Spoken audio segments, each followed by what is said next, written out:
આગળ વાત કરીએ વલસાડની સગીરાને પ્રેમજાળમાં ફસાવી લગ્નની લાલચ આપી ભગાડી જનાર યુપીના શખ્સને વલસાડ પોલીસે પંજાબના લુધિયાણાથી ઝડપી પાડ્યો છે। પોલીસે લુધિયાણામાં 10 દિવસ ફેરિયાનો વેશ ધારણ કરી આરોપીને ઝડપી પાડ્યો છે। પોલીસે અપહરણકર્તા રોહિત માતા પ્રસાદ શર્મા ઉર્ફે રોહિત પંડિતની અટકાયત કરી કિશોરીને મુક્ત કરાવી હતી।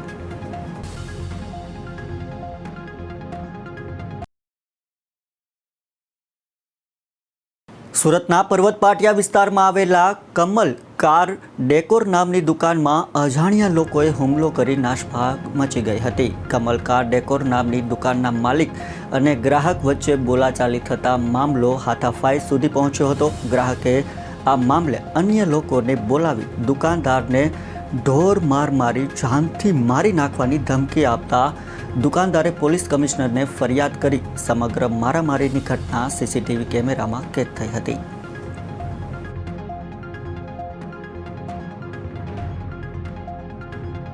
આજે અમે કમિશનર ઓફિસે આવ્યા છે કારણ કે અમારા સમાજના એક વ્યક્તિની કાર એસેસરીઝની દુકાન પર્વત પાટિયા અભિલાષા હાઇટ ખાતે આવેલી છે। તેની અંદર આહિર સમાજના અમુક લુખ્ખા તત્વો ત્યાં આવીને ગુંડાગીરી કરીને એમની ઉપર જીવલેણ હુમલો કરેલ છે। એ જીવલેણ હુમલાને માટે ત્યાંથી અમે 100 નંબર ડાયલ કરેલ। ત્યાંથી પૂણા પોલીસ સ્ટેશનની PCR વેન આવેલી। PCR વેનવાળાઓ પણ ફરિયાદીની વાત ન સાંભળતા ફરિયાદીને ગાડીમાં બેસાડીને લઈ ગઈ અને જે આરોપીઓ હતા એ આરોપીઓને પોતાની ગાડીની અંદર આવવા માટે પોલીસ સ્ટેશન આવવા માટે જણાવેલ।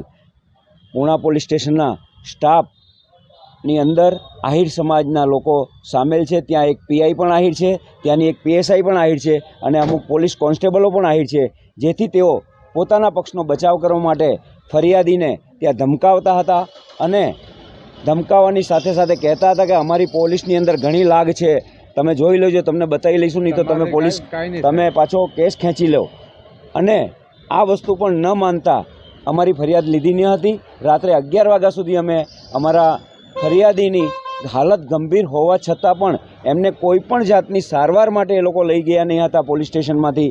તેમજ પોલીસ ACP સાહેબ PK પટેલ સાહેબે પણ પોલીસ સ્ટેશનની અંદર એ લોકોએ ફોન કરીને જાણ કરી હતી કે આ ભાઈની ફરિયાદ કેમ નથી લેતા, તો એમણે ત્યાં પણ એમને પણ ગુમરાહ કરીને કીધું હતું કે અમે એમની ફરિયાદ લઈ લીધી છે અને 4 જણાને એરેસ્ટ કર્યા છે, પણ એવું કશું ન હતું। માટે PK પટેલ સાહેબને પણ એમણે ગુમરાહ કર્યા હતા। PK પટેલ સાહેબે અમને ઘણો સપોર્ટ આપ્યો છે। એમણે કહ્યું કે તમે અમારે ત્યાં ફરિયાદ આપવા આવો, નહીં તો કમિશનર સાહેબને ત્યાં જાઓ। માટે અમે આજે હર્ષભાઈ સંઘવીના PA પાસે જઈને પછી અહીંયા કમિશનર સાહેબને ત્યાં આવ્યા છે અને ન્યાયની માંગણી કરીએ છીએ કે આવા લુખ્ખા તત્વોને પોલીસ પકડે અને સજા આપે। બીજી વાર આવું કોઈ ના બને। આ એક જૈન સમાજ છે, જૈન સમાજ અહિંસક છે, કોઈ પણ એમની ઉપર પાછો પલટવાર કરેલ નથી અને જે આજે હું કમિશનર સાહેબ પાસે એ જ માંગણી કરું છું, તમે આને ચોક્કસથી